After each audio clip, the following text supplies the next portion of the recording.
నమస్తే, మీరు చూస్తున్నవి మీ ETV for you కార్యక్రమాలు.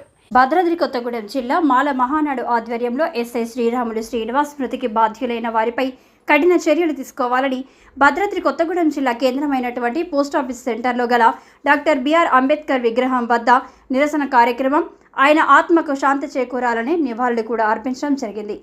ఈ సందర్భంగా నాయకులు మాట్లాడుతూ ఎస్ఐ శ్రీరాములు శ్రీనివాస్ మరణానికి కారణమైనటువంటి అశ్వారావుపేట సిఐ జితేందర్ రెడ్డి నలుగురు కానిస్టేబుల్ని తక్షణమే సర్వీస్ నుంచి రిమూవ్ చేసి వారి కుటుంబానికి 5 కోట్ల ఎక్స్గ్రేషియా, ఆయన సతీమణికి గ్రూప్ స్థాయి ఉద్యోగాన్ని ప్రకటించి వారి కుటుంబానికి తగిన న్యాయం చేయాలని డిమాండ్ చేయడం జరిగింది. ఈ కార్యక్రమాన్ని ఉద్దేశించి బీఆర్ఎస్ పార్టీ మాల మహానాడు రాష్ట్ర నాయకులు నవతన్ మాట్లాడుతూ, అందరికీ ముందుగా జై భీమ్. నా పేరు నవతన్, భద్రాద్రి జిల్లా కొత్తగూడెం. ఈరోజు అశ్వారావుపేట ఎస్ఐ శ్రీరాములు శ్రీనివాస్ గారికి జరిగిన అన్యాయం ఎంత దారుణమైన విషయం అంటే అంత దారుణమైన విషయం.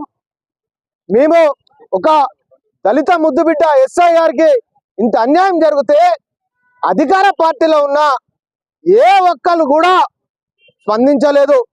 కారణం దళితులనా? మా దళిత ఓట్లతోనే గెలిచారు బిడ్డ మీరు. అంతేకాదు, దీనికి కారకులైన శ్రీరాములు శ్రీనివాస్ గారికి సావుకి కారకులైన జితేందర్ రెడ్డి గారు, అదే విధంగా 4 కానిస్టేబుల్ ఎవరైతే ఉన్నారో వాళ్ళని తక్షణమే డిస్మిస్ చేయాలని చెప్పి, రిమూవ్ చేయాలని చెప్పి కూడా నేను తెలియజేస్తున్నా.